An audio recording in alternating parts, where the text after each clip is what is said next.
Praise the Lord. நாம் கண்களை மூடி ஜெபிப்போம். அப்பா பிதாவே, இந்த அருமையான நேரத்திற்காக நாங்கள் நன்றி செலுத்துகிறோம். இந்த நாளிலும் உடைய சமூகத்தில் வந்து அப்பா உம்மை பாடவும், உம்மை குறித்து நினைக்கவும், உடைய வேத வசனத்தை அறிந்து கொள்ளவும் கர்த்தர் கொடுத்த ஸ்லாக்கியத்திற்காக நன்றி. இந்த நாளிலும் கர்த்தர் தாமே எங்களுக்கு நீர் வேத வசனங்களை கற்றுத்தர நாங்கள் ஜெபிக்கிறோம். எங்களுக்கு பிரகாசம் உள்ள மனக்கண்களை தருவீராக. பரிசுத்த ஆவியானவரே, உடைய வல்லமையினால் எங்களை நிரப்பி எங்களை வழி நடத்த நம்ம ஒப்புக் கொடுக்கிறோம். அன்பு கரங்களிலே ஒப்புக் கொடுக்கிறோம் சுவாமி. இயேசு கிறிஸ்துவின் நாமத்தினாலே ஜெபிக்கிறோம் இந்த நல்ல பிதாவே. ஆமென், ஆமென். ஆமென், ஆமென்.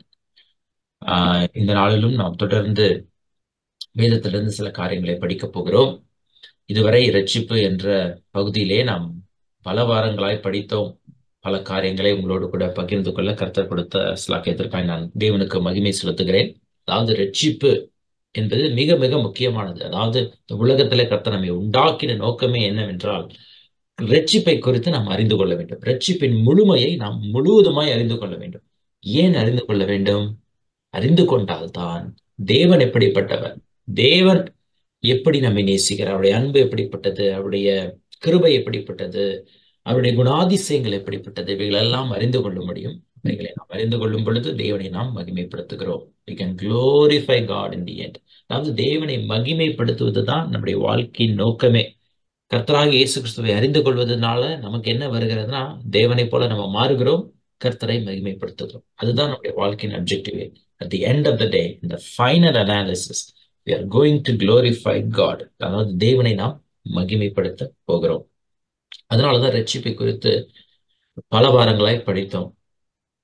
அதுக்கப்புறமா பரிசுத்தமாகுதல், அதாவது கடைசி போர்ஷன், ரட்சிப்புல கடைசி போர்ஷன் என்ன அப்படின்னு பார்த்தா பரிசுத்தமாகுதல் மாத்திரம்தான் இருக்கிறது. அப்போஸ்தலனாகிய பவுல் சொல்கிறார், பரிசுத்தமாகுதல் உங்களுக்கு கிடைக்கும் பலன் முடிவோ நித்திய ஜீவன். ரோமருக்கு எழுதின நிருபம் 6 அதிகாரம் 22 அப்போஸ்தலனாகிய பவுல் சொல்லுகிறதை நாம் பார்க்கிறோம். அதாவது ரட்சிப்பு கிடைத்து விட்டது, ஆனால் பரிசுத்தமாகுதல் நமக்கு கிடைக்கும் பலன் ஒரு பெனிஃபிட்டா இருக்கிறது. ஆனா அந்த பெனிஃபிட்டை கர்த்தர் ஏன் நமக்கு கொடுக்கிறார்னா, நாம் இன்னும் அவரை அறிந்து கொள்ள முடியும், இன்னும் அவர் நமக்கு கொடுத்த கிருபைகளை அப்ரிஷியேட் பண்ண முடியும், அவரை போல மாறிக்கொண்டே வர முடியும். ஆனா முடிவு என்னன்னு பாருங்க, நித்திய ஜீவன். Definitely it's the eternal life. கர்த்தரோடு கூட என்றென்றைக்குமாய் நாம் இருக்க போகிறோம் என்பது நிச்சயம், அது முடிவு. ஆனால் இந்த பரிசுத்தமாகுதலை கர்த்தர் நமக்கு கொடுத்திருக்கிறார் என்பதை குறித்து நாம் பார்த்தோம். அதை குறித்து நான் உங்களுக்கு சொல்ல ஒரு சின்ன சம்மரி நான் சொல்லிவிட்டு, இன்றைக்கு மனம் புதிதாகுதல், அதாவது ரெனியூவல் ஆஃப் த மைண்ட் அப்படின்னா என்ன? ஏன்னா பரிசுத்தமாகுதல்ல ஒரு பகுதி தான் இந்த renewal of the mind. Renewal of the மைண்டை குறித்து நான் உங்களுக்கு இன்றைக்கு முதல் பாகத்துல நான் சொல்ல விரும்புகிறேன். அதாவது நம்ம ஃபர்ஸ்ட் இன்ட்ரடக்ஷனை பார்ப்போம். அதாவது அஸ்திபாரம் என்னன்னு பார்த்தீங்கன்னா, ரட்சிப்பு தான் அஸ்திபாரம். ரட்சிப்பின் மகத்துவம் என்ன, ரட்சிப்பின் நிச்சயம்னா என்ன, அதுக்கப்புறமா பரிசுத்தமாகுதலின் முக்கியத்துவம். இது மூன்றுமே பாருங்க, அதுதான் ஃபவுண்டேஷன். அதை நாம் அறிந்து கொண்டோமானால் நம்முடைய மனம் புதிதாக அது மிகவும் நமக்கு உதவி செய்கிறதா இருக்கிறது. எவைகளையும் நாம் அறிந்து கொள்ளாமல் மனம் புதிதாகுதல்னா என்ன பிரதர் அப்படின்னு நம்ம கேட்க ஆரம்பிச்சிடும்.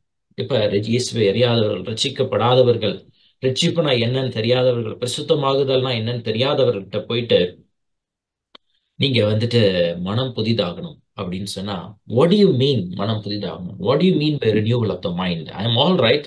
I am a human being. I am born into this world. I am already fine. I am perfect. You are telling me that I am imperfect. I am not going to accept it அப்படின்னு சொல்லி அவர்கள் சொல்லுகிறதை நாம் பார்க்கிறோம். இயேசுவை ஏற்றுக்கொள்ளாதவர்களும் ரட்சிக்கப்படாதவர்களும் மனம் திரும்பி இயேசுவை விசுவாசித்து மறுபடி பிறக்காதவர்களும் கடவுளே இல்லை என்று சொல்லுகிறவர்களிடத்துல போயிட்டு மனம் புதிதாகுகள் அப்படின்னு சொன்னோம்னா, முத்துக்களை பன்றிகளுக்கு போடுகிறதற்கு சமமாய் மாறிவிடும் என்று வேதம் சொல்லுகிறது. அதனாலதான் நம்ம ரட்சிக்கப்பட்டிருக்க வேண்டும். அதுதான் முதல் அடித்தளம். இப்ப ரட்சிப்பின் மகத்துவம் என்ன அப்படின்னு பார்க்கும்போது, ரட்சிப்பின் மேலான மகத்துவம் என்ன அப்படின்னு பாத்தீங்கன்னா, இது கர்த்தரால் வருகிறது. It is the work of God. ஏற்கனவே நான் சொன்னபடி இது கிருபையினால் வருகிறது. கிருபையினால் வருகிறதா இருந்தா அது 100% கர்த்தரிடத்துல இருந்து வருகிறது, மனித செயல்களினால் அல்ல. ஒருவரும் பெருமை பாராட்டாதபடிக்கு கர்த்தரை இதை செய்து முடிக்கிறார். 1 கொரிந்தியர் 1 அதிகாரம் 29 என்ன பார்க்கிறோம் அப்படின்னா, ஒருவரும் பெருமை பாராட்டாதபடிக்கு கர்த்தரை இதை செய்து முடிக்கிறார். அப்புறம் பாத்தீங்கன்னா இது தேவ செயலினால் வருகிறது. அதனால்தான் இது கர்த்தருடைய ரட்சிப்பா இருக்கிறது. என் ரட்சிப்பு கர்த்தரால் வரும், அவரால் என் ரட்சிப்பு வரும்னு சங்கீதக்காரன் சொல்லுகிறார். So there is no human boasting. அதனாலதான் இது மகத்துவமா இருக்கிறது. It is a work of God. இப்ப நம்ம ஒரு வேலை செய்யறோம். இந்த வீட்டை நான் கட்டி முடிச்சேன் பிரதர், இல்லைன்னா இந்த ப்ராஜெக்டை நான் சக்சஸ்ஃபுல்லா செஞ்சு முடிச்சிட்டேன் பிரதர் அப்படின்னு நம்ம சொல்லும் பொழுது நமக்கு அதுல ஒரு சந்தோஷம் தான். நான் இப்ப இதை நான் சரியாய் செய்து விட்டேன், சரியாய் நான் செய்து முடித்தேன் அப்படின்னு சொல்லி ஒரு மனசுல ஒரு சந்தோஷம் இருக்கிறதை பார்க்கும். ஆனா இது கர்த்தருடைய வேலையா இருக்கிறபடினால் இதனுடைய மகத்துவம் மேலானதா இருக்கிறதா நாம் பார்க்கிறோம். Salvation plan is the work of God. It was initiated, organized, and demonstrated by God and God alone. நான் ஏற்கனவே சொல்ல, பிதாவாகிய தேவன், குமாரனாகிய கிறிஸ்து, பரிசுத்த ஆவியானவர் மூன்று பேரும், திருத்துவ தேவனாகிய மூன்று பேரும் ஒன்றாய் சேர்ந்து இவைகளை செய்து முடிக்கிறார்கள். அதனால்தான் ரட்சிப்பு கர்த்தருடையதா இருக்கிறது. ரட்சிப்பின் நிச்சயம் அப்படின்னு நம்ம ஏற்கனவே பார்த்தோம். இப்படி விலையேற பெற்றதான ரட்சிப்புக்கு கர்த்தர் நமக்கு கொடுத்திருக்கிறாரே, அதாவது தன்னுடைய சொந்த குமாரன் என்றும் பாராமல் என்ன பண்றாரு, சிலுவையிலே அவரை அடித்துக் கொள்ளுகிறார். அப்படி தேவனே இறங்கி வந்து நமக்கு இவ்வளவு பெரிதான ரட்சிப்பை, மகத்துவமான ரட்சிப்பை கொடுப்பாரானால், இவ்வளவு பெரிய காரியத்தை கர்த்தர் செய்திருப்பாரானால், அந்த ரட்சிப்பை அப்படியே நம்ம இழந்து போக முடியுமா? அந்த ரட்சிப்பு வீணாய் போய்விடுமா? இந்த ரட்சிப்பு ரட்சிக்கப்பட்ட ஒவ்வொரு விசுவாசியின் இடத்துல இருந்து பிடுங்கப்பட்டு எடுத்துக்கொண்டு செல்ல விடுமா? அப்ப ரட்சிப்பு நிச்சயம் இருக்காதா அப்படின்ற கேள்வி வரும் பொழுது, ரட்சிப்பு நிச்சயம் உண்டு. there is a guarantee of salvation. அதுக்காக தான் பரிசுத்த ஆவியானவரை கொடுத்திருக்கிறார். மீட்கப்படும் நாளுக்கென்று முத்திரையாய் ஒரு பரிசுத்த ஆவியானவரை கொடுத்திருக்கிறார் அப்படின்னு சொல்லி நம்ம பார்த்திருக்கோம். அப்ப அட்வான்ஸா பரிசுத்த ஆவியானவரை நம்ம கொடுத்திருக்கிறார். பிதாவாகிய தேவனுடைய சமூகத்திலே குமாரனாகிய கிறிஸ்து நமக்காக பரிந்து பேசிக் கொண்டிருக்கிறார் அப்படின்னு சொல்லி பார்க்கிறோம். செகண்ட் கேரண்டி யாரு? நம்முடைய கிறிஸ்து, பிரதான ஆசாரியர் ஆகிய கிறிஸ்து. மூணாவது என்னன்னு பாத்தீங்கன்னா, பரிசுத்த ஆவியானவர் ஒருத்தர் இருக்கிறார், நம்முடைய கர்த்தராகிய இயேசு கிறிஸ்து நமக்காக இருக்கிறார்.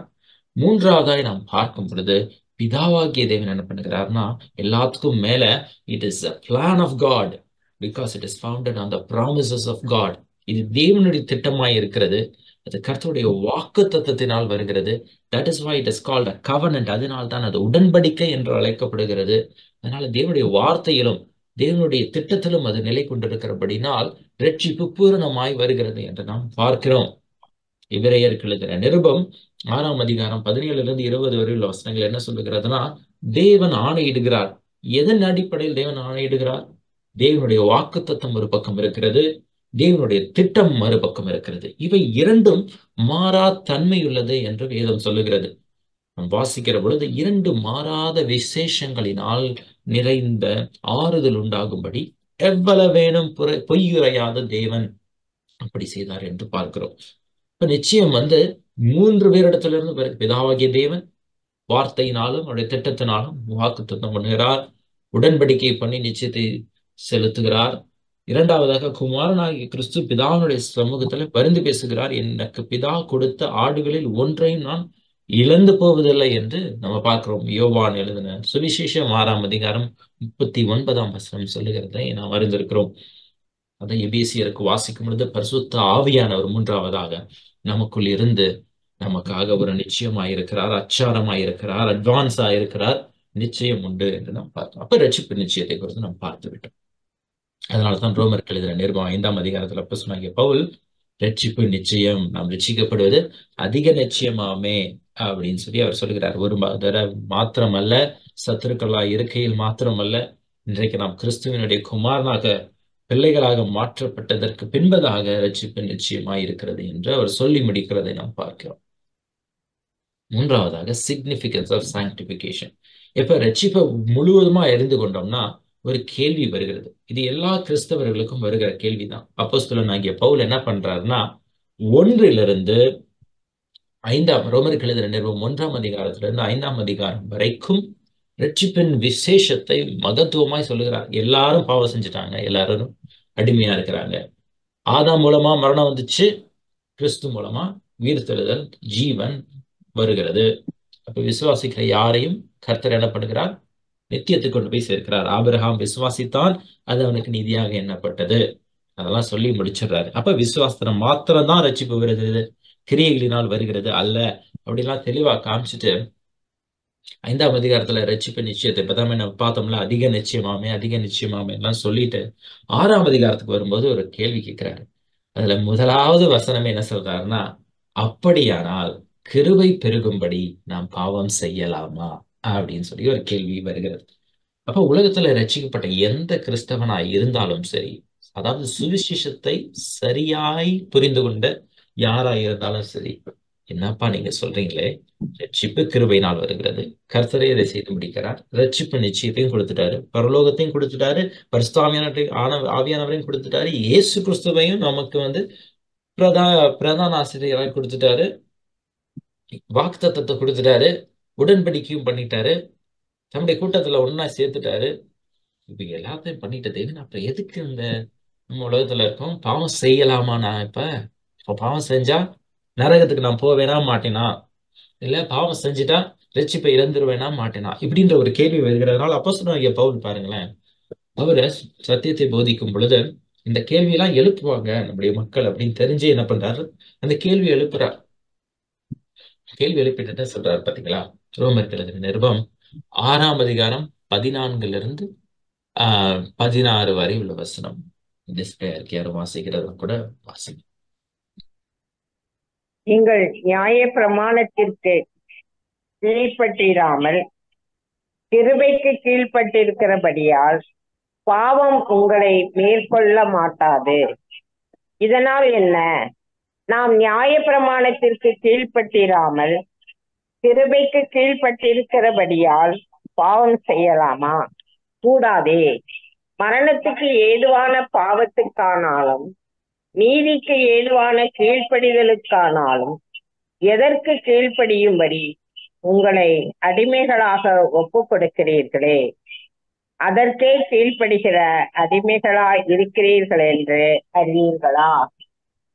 அறிவீர்களா என்று அப்போஸ்தலனாகிய பவுல் சொல்லுகிறார். அதாவது ஒரு கேள்வி எழுப்புறார், அப்ப நாம் பாவம் செய்யலாமா? எழுப்பிட்டு அதுக்கு பதில் என்ன சொல்றாரு? கூடாதே அப்படின்னு சொல்றாரு. அப்ப கூடாதா? ஏன் கூடாது அப்படின்னு ஒரு கேள்வி வரும் பொழுது அதுக்கு இன்னொரு கேள்வி எழுப்புறாரு பாருங்க. அப்பதான் நமக்கு புரியும். ஏன்னா whenever we ask a question, only then our mind gets cleared. ஆஹா, அப்படிதான் தேவன் சொல்ல வர்றாரா அப்படின்னு சொல்லி நமக்கு மனம் தெளிவாகிறது. இயேசு கிறிஸ்துவினிடத்துல போயிட்டு ஒருத்தன் நல்ல போதகரே, நித்திய ஜீவனை அடைகிறதுக்கு நான் என்ன பண்ணணும் அப்படின்னு ஒரு கேள்வி எழுப்பும்போது இயேசு கிறிஸ்து என்ன பண்றாரு? இன்னொரு கேள்வியை எழுப்புறாரு. என்னென்னப்பா வேத வசனம் என்ன சொல்லுது அப்படின்னு சொல்லி ஒரு கேள்வி எழுப்புறாரு. அப்படி அந்த சீக்வன்ஸ் ஆஃப் கொஸ்டினா கேட்டுட்டு அதுக்கப்புறமா அவனுக்கு புரிய வைக்கிறாரு. அதாவது இச்சை என்கிற பாவம் நம்முடைய எல்லாருடைய இருதயத்துல இருக்குது. அதை உன்னால விட்டுட்டு வர முடியலையப்பா. எல்லா கட்டளைகளையும் கீழ்ப்படிஞ்சியே லாஸ்ட் இச்சையா இருப்பான்ற கட்டளையில கோட்டை விட்டுட்டியேப்பா அப்படின்னு சொல்லிட்டு அவருக்கு புரிய வைக்கிறதுக்காக இன்னொரு கேள்வி எழுப்பி சொல்றாரு. அதே மாதிரிதான் அப்போஸ்தலனாகிய பவுல் என்ன பண்றாரு இங்கேயும் சொல்லும் பொழுது, எதற்கு கீழ்ப்படியும்படிக்கு நம்ம ஒப்பு கொடுக்கிறோமோ அதுக்கு தானே நம்ம அடிமைகள் அப்படின்றது உங்களுக்கு தெரியாதா? ஒரு காலத்துல நீங்க பாவத்துக்கு அடிமையா இருந்தீங்க, இன்னைக்கு உள்ளான மனுஷில புதிதாக்கப்பட்டுட்டீங்க. இப்ப உங்க சரீரத்துல நீங்க புதிதாக்கப்படணும், உங்க மனம் புதிதாகணும். அப்ப நீங்க அதை எப்படி செய்வீங்க அப்படின்றதான் அப்போஸ்தலனாகிய பவுல் கேட்க வர்றாரு. ரட்சிப்பெல்லாம் விடுப்பா, ரட்சிப்பு உங்களுக்கு கொடுத்துட்டாரு கர்த்தர். நித்திய ஜீவனை உங்களுக்கு என்ன பண்ணிட்டாரு? முடிவோ நித்திய ஜீவன் சொல்லிட்டாரு, வாக்குத்தத்தம் பண்ணி வாக்குத்தத்தம் பண்ணிட்டாரு. அதெல்லாம் ஓகே. ஆனா இன்றைக்கு வாழ்க்கைன்னு வரும்பொழுது சரீரத்துல நம்ம வாழ்றோம்ல, அப்போ வாழும் பொழுது போராட்டம் இருக்கதானே செய்யுது. அப்போ ஒரு காலத்துல நீங்க வில்லிங்கா என்ன பண்ணீங்க? உங்க சரீரத்தை பாவத்துக்கு ஒப்பு கொடுத்தீங்க. இன்னைக்கு வில்லிங்கா என்ன பண்ணுங்க? உங்களுக்கு பரிசுத்தாவியானவர் இருக்கிறாரு, உள்ளான மனுஷன் புதிதாக்கப்பட்ட மனுஷன் இருக்கிறான், மெய்யான நீதியிலும் பரிசுத்தத்திலும் சிருஷ்டிக்கப்பட்ட புதிய மனுஷன் இருக்கிறான். இவனை தரித்துக் கொள்றதுக்கு உங்களுக்கு என்ன வலிக்குது அப்படின்னு சொல்லி தான் அவர் கேட்கிறாரு. Basically, what he's asking is, what is holding you back from subjecting your mind to Christ? Why don't you practice that? You have the ability. அப்படின்னு சொல்லிட்டு இந்த ரோமர் 6ஆம் அதிகாரத்துல சொல்லிட்டு அடுத்த அதிகாரத்துல என்ன சொல்றாருன்னா, உங்களுடைய கஷ்டம் எனக்கு புரியுது பிரதர்ஸ் அண்ட் சிஸ்டர்ஸ், நானும் இதே பிரச்சனையில தான் இருக்கிறேன். விரும்புகிறதை செய்யாமல் விரும்பாததை செய்கிறேன். இந்த பாவ சரீரத்திலிருந்து யார் என்னை விடுதலையாக்குவார்? நிர்பந்தமான மனுஷன் நான் அப்படின்னு சொல்லி 7ஆம் அதிகாரத்துல சொல்றாரு. சொல்லிட்டு அதுக்கு அடுத்து 8ஆம் அதிகாரத்துல வரும் பொழுது, don't worry brothers and sister, we don't have any condemnation, we are not under any condemnation. பாவம் மரணம் என்ற பிரமாணத்துல விடுதலையாக்கப்பட்டுட்டோம். இவ்வளவு போராட்டம் இருக்குது.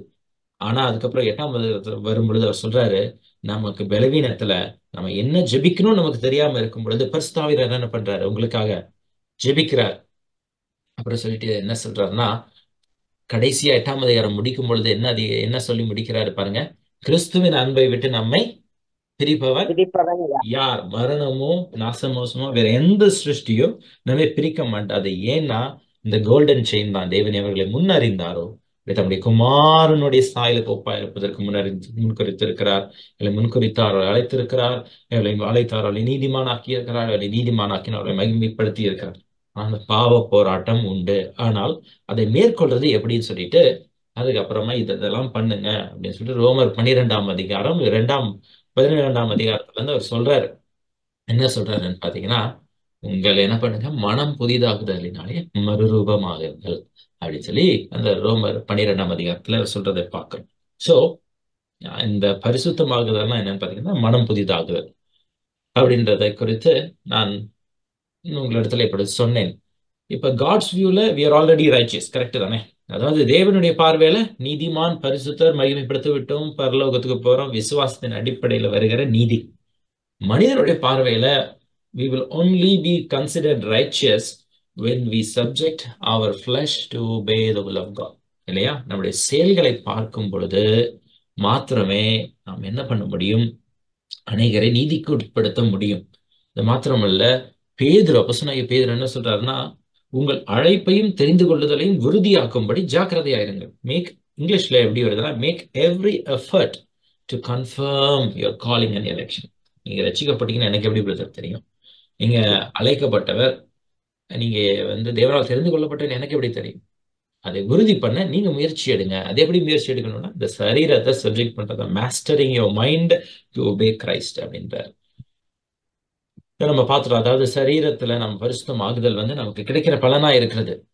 இது நமக்கு ரட்சிப்புக்கும் இதுக்கும் சம்மந்தம் இல்லை. தேவன் நம்மை ரட்சிப்புக்கு கொடுத்து விட்டார். ஃப்ரீ கிஃப்ட் தான். ஃப்ரீனாலே ஃப்ரீ தான் இல்லையா? அதுக்கப்புறம் அது மேல ஒன்றும் கிடையாது. There is no room for human merit. ஆனா பரிசுத்தமாகுதல் கோஆபரேஷன்.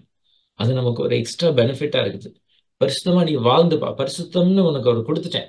உனக்கு காரை கொடுத்துட்டேன். இப்ப காரை ஓட்டி பார்த்து இப்ப காரை கத்துக்கோ அப்படின்ற கருத்து. பரிசுத்தமாகுதல்னா என்ன? பரிசுத்தம்னா எவ்வளவு ஈஸியா வந்துருச்சு அவனுக்கு. வாழ்ந்து பார்த்தா தானே தெரியுது அப்படின்னு சொல்லி அவர் சொல்றதை நம்ம பார்க்கிறோம். ஏற்கனவே சொன்னபடி மனுஷன் ஆவி, ஆத்மா, சரீரமா இருக்கிறான்.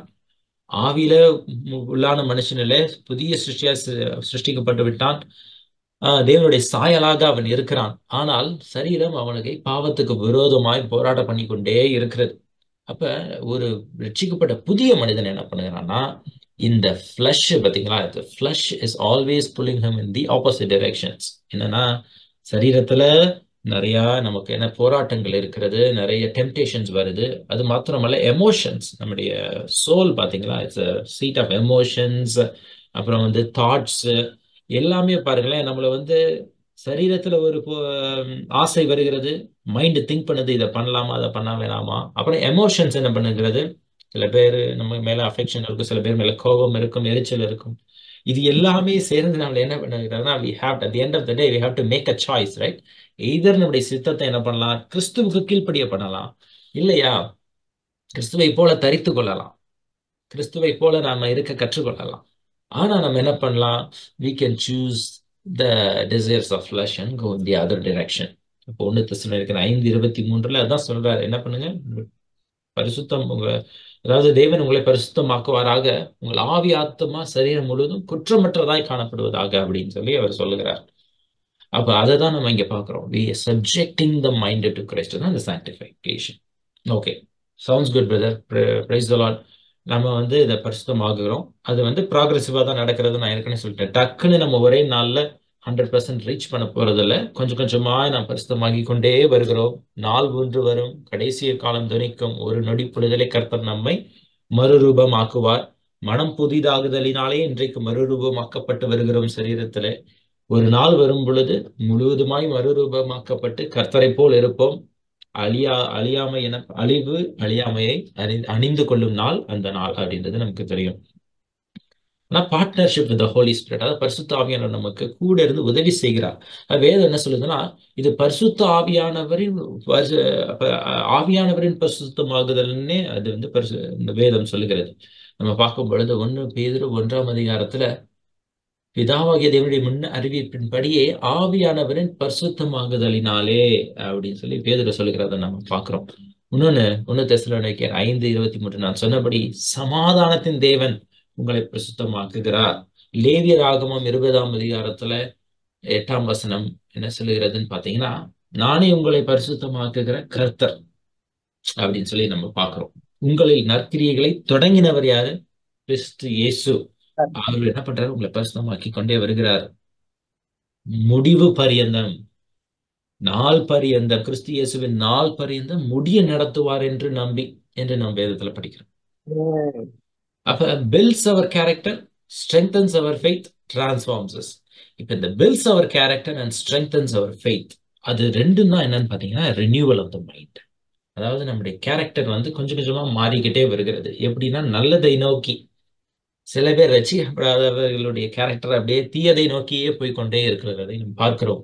ரட்சிக்கப்படுகிறவர்களுக்கோ என்னன்னா பரிசுத்த ஆவியானவர் உள்ள இருந்து கிரியை செய்கிறார். அப்ப கொஞ்சம் கொஞ்சமா மாறுது. வீக்னஸ் இருக்கதான் செய்யும், ஆனாலும் மனம் புதிதாகணும். Renewal of the mind is very important, right? அதுதான் கொஞ்சம் கொஞ்சமா பில்டிங் அவர் கேரக்டர். அப்புறம் ஹி ஸ்ட்ரெங்தன்ஸ் அவர் ஃபெய்த், அதாவது விசுவாசத்துல இன்னும் பலப்படுகிறது. ஆரம்பத்துல நமக்கு ஏதோ ஒரு சிறிய விசுவாசமா இருந்திருக்கும், கொஞ்சம் விசுவாசமா இருக்கும், அவர் நம்முடைய பாவத்தை மன்னிக்கிறார் அப்படின்னு. ஆனா போக போக பிரச்சனைகள் வருகிறது, போராட்டங்கள் வருகிறது, அலைகள் மோதுகிறது.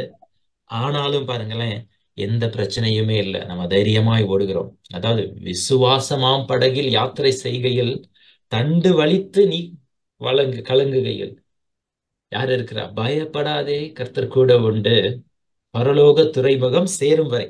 அப்ப என்ன பண்றோம்னா, அலைகள் மோததான் செய்கிறது, படகின் மேல் வேகமாய் அடிக்கிறது. ஆனாலும் என்னுடைய விசுவாசம் பாருங்க,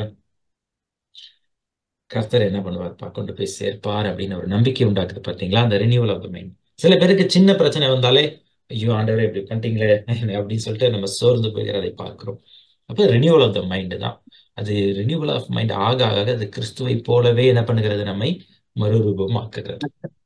அதுதான் வந்து பாத்தீங்கன்னா கிறிஸ்தவ வாழ்க்கையின் மையப்பகுதியா இருக்கிறது. இன்றைக்கு நீங்களும் நானும் ரட்சிக்கப்பட்டிருக்கும் பொழுது, ரட்சிக்கப்பட்டிருக்கிறோம், ஆனால் நம்ம கொஞ்சம் கொஞ்சமா மறுரூபம் ஆக்கிக்கொண்டே வருகிறோம். முழுவதுமாய் கிறிஸ்துவை போல மறுரூபம் ஆகுவோம். ஆனா இங்க பாருங்களேன், it's a cooperation, it's a partnership, right? நம்ம எவ்வளவு தூரம் ஆவியானவருக்கு இடம் கொடுக்கிறோமோ அவ்வளவு தூரம் நல்லபடியா பலன் தருவோம். அந்த மரத்தை வச்சு தண்ணியை ஊத்தி கொஞ்சம் நல்லா உரம் போட்டா நல்லா கனி கொடுக்குது, இல்லைன்னா கொஞ்ச நாள் என்ன ஆகுது?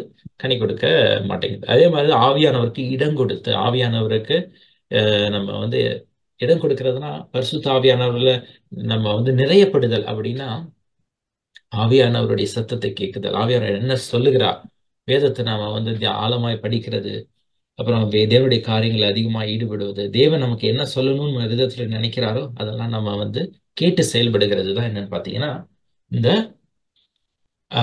Subjecting to the Holy Spirit, அது ஆவியானவருக்கு இடம் கொடுத்தல் அப்படின்றத பார்க்கணும்.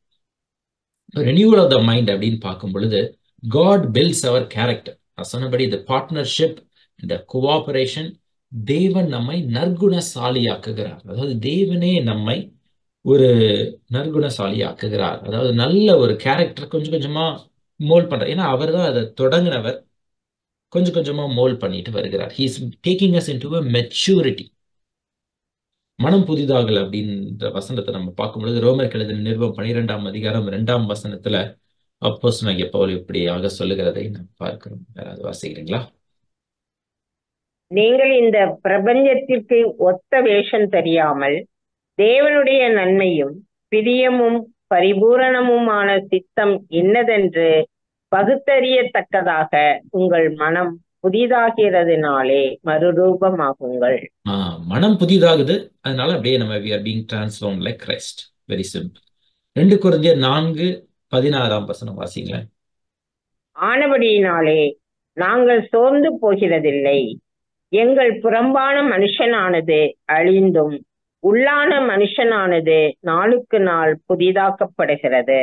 உள்ளான மனுஷனானது நாளுக்கு நாள் புதிதாக்கப்படுகிறது. வெளியில பாத்தீங்கன்னா we are aging. அப்படியே வயசு ஆக ஆக தோல் சுருங்குது, கண்ணு கொஞ்சம் மங்களா தெரியுது.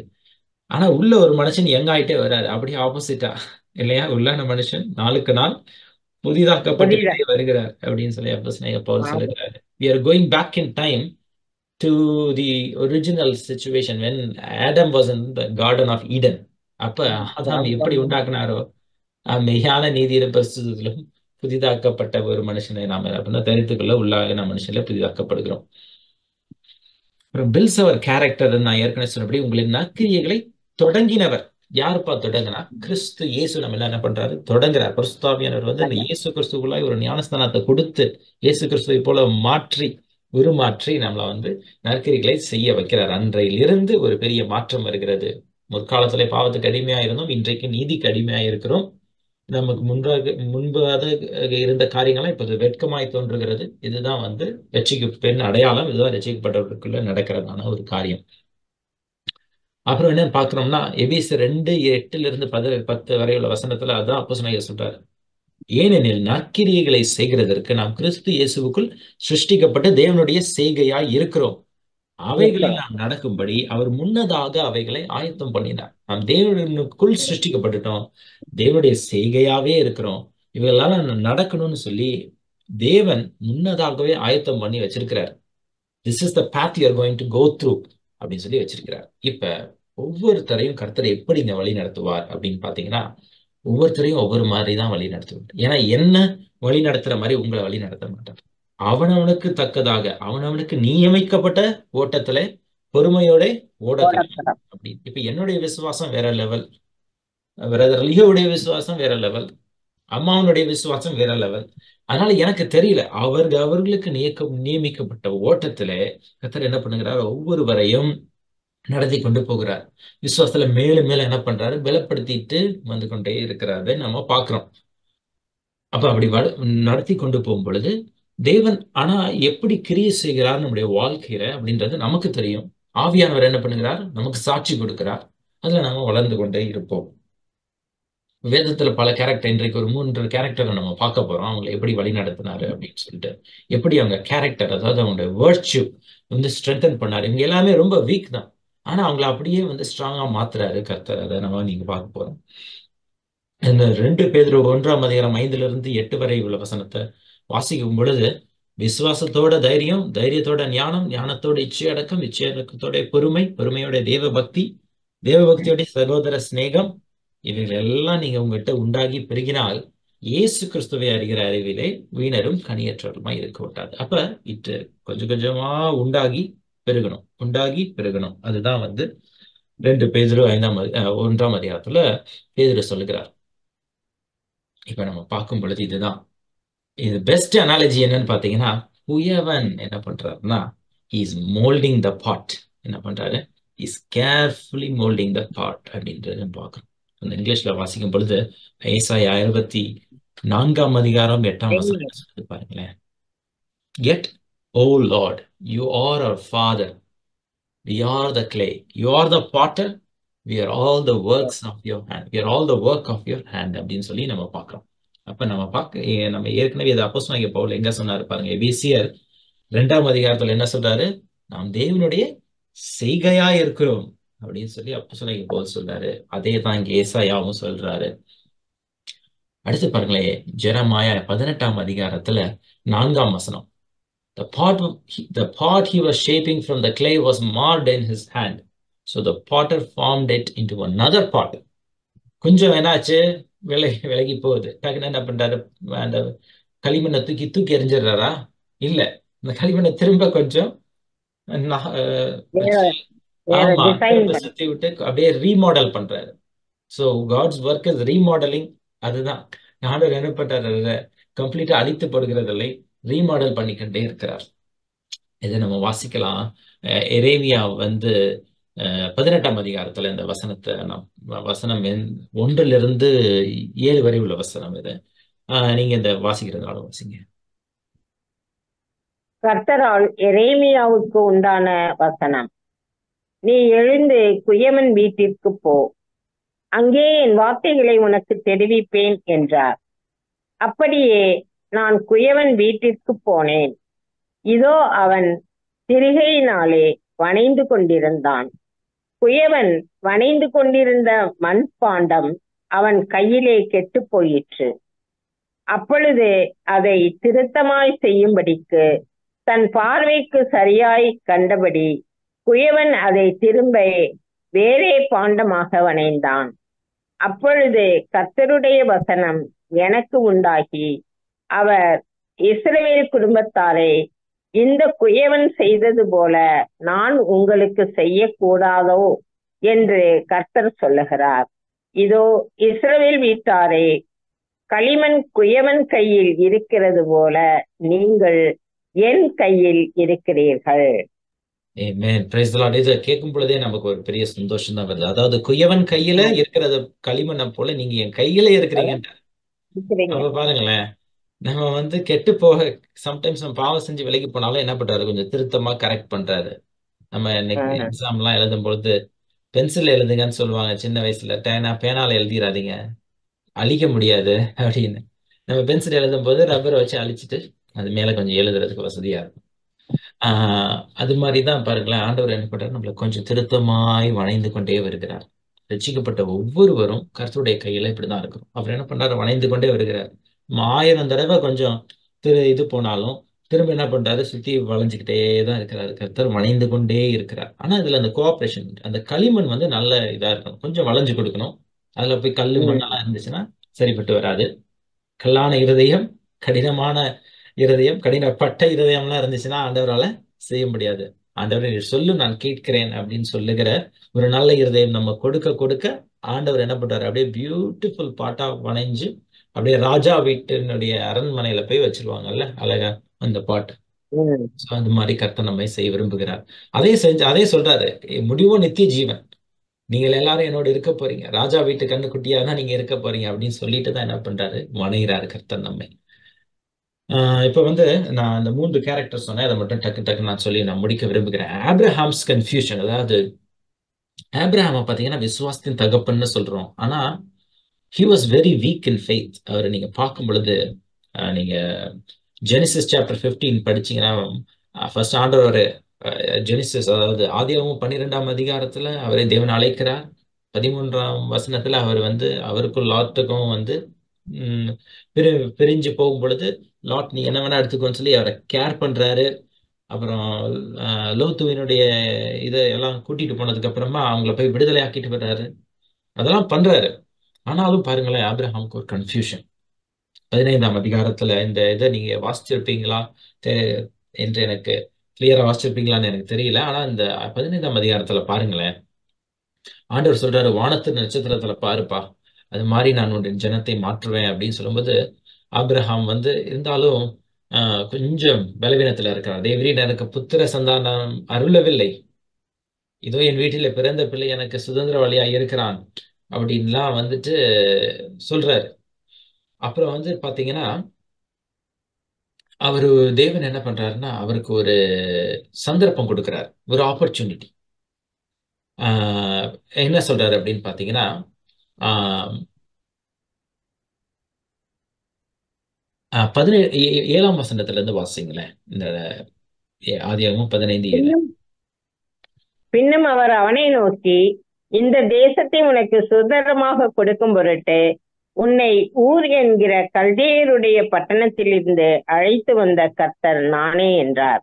அதற்கு அவன், கர்த்தராகிய ஆண்டவரே, நான் அதை சுதந்திரித்துக் கொள்வேன் என்று எதினால் அறிவேன் என்றான்.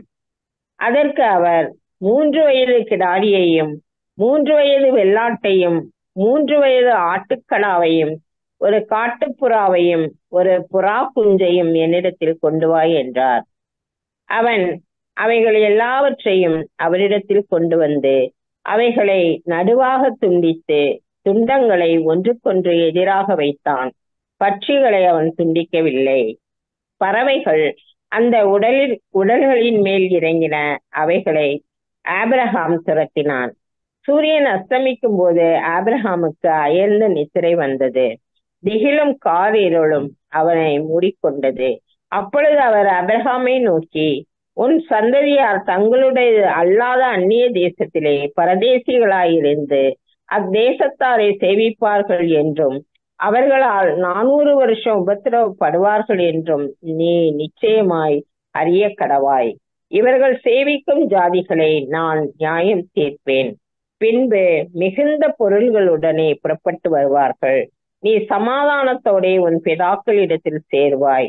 நல்ல முதிர் வயதிலே அடக்கம் பண்ணப்படுவாய். 4ஆம் தலைமுறையிலே அவர்கள் இவ்விடத்திற்கு திரும்ப வருவார்கள். ஏனென்றால் எமோரியருடைய அக்கிரமம் இன்னும் நிறைவாகவில்லை என்றார்.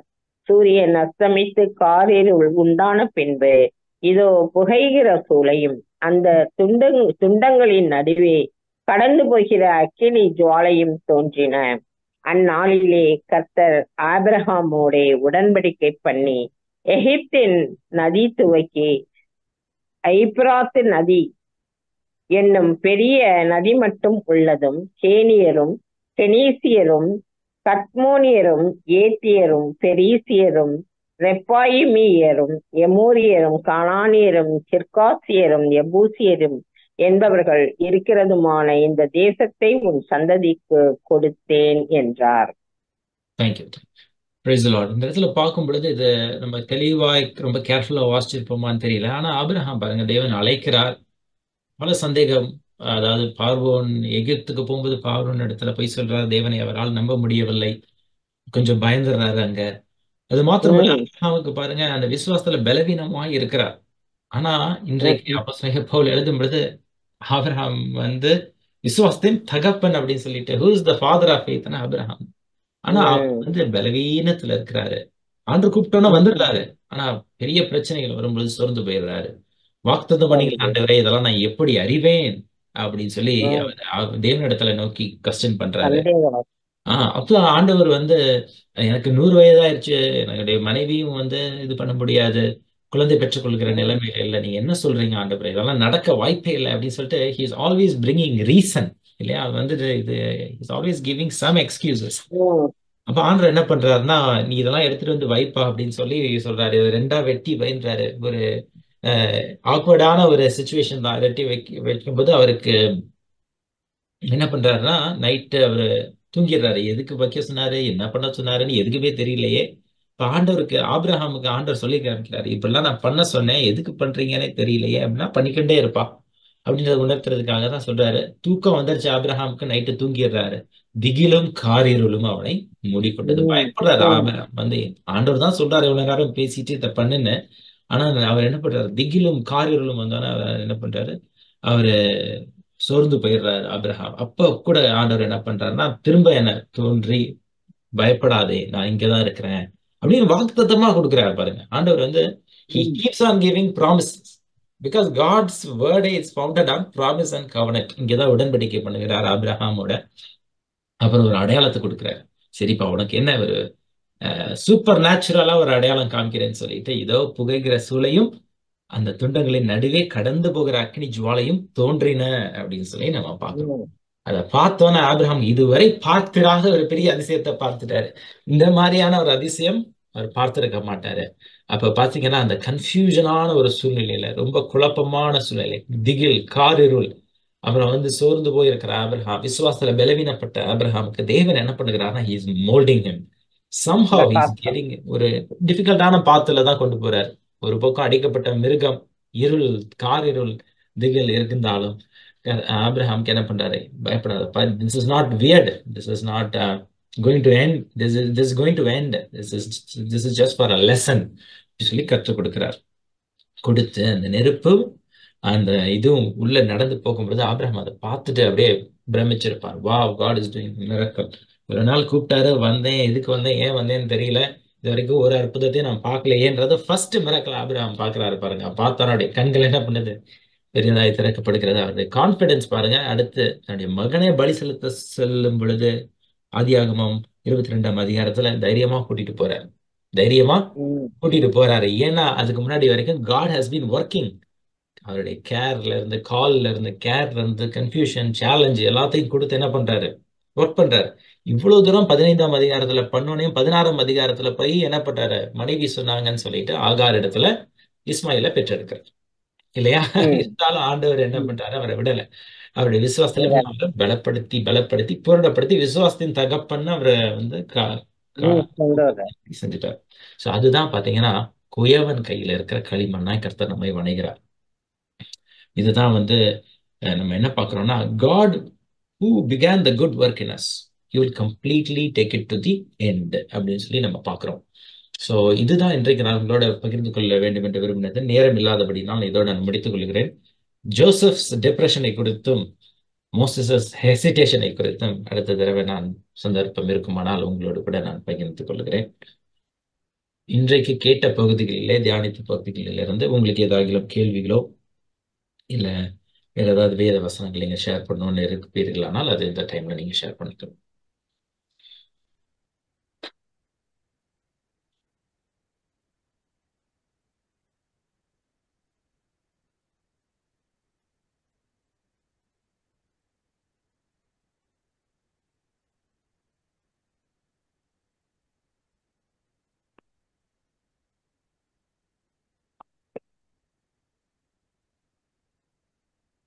Right, Right.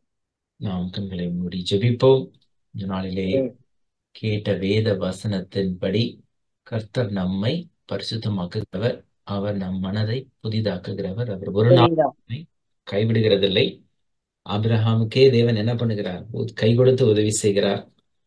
அது போல ஆண்டவர் ஒவ்வொரு கேரக்டரையும், பைபிளில் உள்ள ஒவ்வொரு கேரக்டரையும் தேவன் தமக்கு சித்தமானபடி அவங்களுடைய விசுவாசத்திற்கு ஏற்றபடி அவரால் தெரிந்து கொள்ளப்பட்டவர்களை தேவன் வணைகிறார், புதிதாக்கிட்டார். மற்றும் ரட்சிக்க வல்லவராயிருக்கிறார், பரிசுத்தமாக்குகிறார், பூரணமாக்கி கொண்டே வருகிறார். நம்ம வளைஞ்சு கொடுக்க கொடுக்க கர்த்தர் என்ன பண்ணுகிறார்? நம்மை மேன்மையானவர்களாய் மாற்றிக்கொண்டே வருகிறார். கிறிஸ்துவின் சாயலுக்கு ஒப்பாய் நம்மை மாற்றுகிறார்.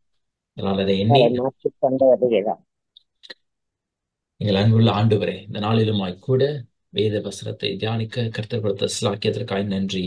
எங்களை புதிதாக்குகிற கர்த்தரை, பரிசுத்தமாக்குகிற ஆண்டவரை, எங்களை மனதை புதிதாக்க பண்ணுகிறவரே உமக்கு நன்றி. குயவன் கையில் இருக்கிற களிமண்ணாய் எங்களை நாங்கள் நம்முடைய சமூகத்தில் ஒப்புக் கொடுக்கிறோம்.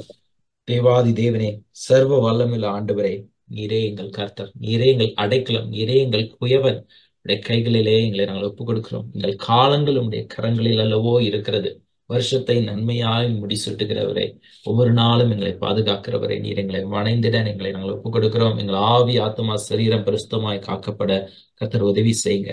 நீர் கொடுக்கிற ரட்சிப்பை ஆண்டு நாங்கள் பெற்றுக்கொண்டோம், அதற்காய் ஸ்தோத்திரம். இலவசமாய் கர்த்தர் கொடுத்தீர், ஆனால் உம்மை போல நாங்கள் மாறணும், உம்மை போல நாங்கள் பரிசுத்தமாகணும். புதிதான மனுஷனை நாங்கள் தரித்துக் கொள்ளணும், கிறிஸ்து இயேசுவை தரித்துக் கொள்ளணும். அதுக்கு எங்களுக்கு உதவி செய்யுங்க. மனம் புதிதாக எங்களுக்கு உதவி செய்யுங்க. ஆவியானவரை எங்களோடு இடைப்பட்டு எங்கள் ஆவியிலே ஒர்க் பண்ணி எங்களை உமக்குள்ளாய் எழும்பி பிரகாசிக்க, இன்னும் அறிந்து கொள்ள, இன்னும் உம்மை போல மாற கர்த்தர் எங்களுக்கு அனுகிரகம் பண்ணுவீராக. கேட்டுக்கொண்டிருக்கிற ஒவ்வொருவரையும் ஆசீர்வதிங்க. எந்தெந்த பலவீனத்துல இருப்பாங்களோ அவர்களை நீர்தான் அறிந்திருக்கிறீர். அந்த பலவீனத்தை எல்லாம் மாற்றி, ஆவிக்குரிய பலவீனமாய் இருந்தாலும் சரி, சரீர பலவீனமாய் இருந்தாலும் சரி, எல்லாவற்றையும் மாற்றி கர்த்தர் அவர்களை உருமாற்ற நாங்கள் ஜெபிக்கிறோம். எல்லாவற்றுடைய அன்பு கரத்தில் ஒப்புக் கொடுக்கிறோம் சுவாமி. இயேசு கிறிஸ்துவின் நாமத்தினாலே ஜெபிக்கிறோம் எங்கள் நல்ல பிதாவே. ஆமென். ஆமென். ஆத்மாவே கர்த்தரை ஸ்தோத்திரி, என் முழு உள்ளமே அவருடைய பரிசுத்தமுள்ள நாமத்தை என் ஸ்தோத்திரி. ஆத்மாவே என் கர்த்தரை ஆத்துமாவே ஸ்தோத்திரி. கர்த்தரை ஸ்தோத்திரி. அவர் செய்த சகல சகல நன்மைகளையும் நன்மைகளையும் மறவாதே. ஆமென். ஆமென்.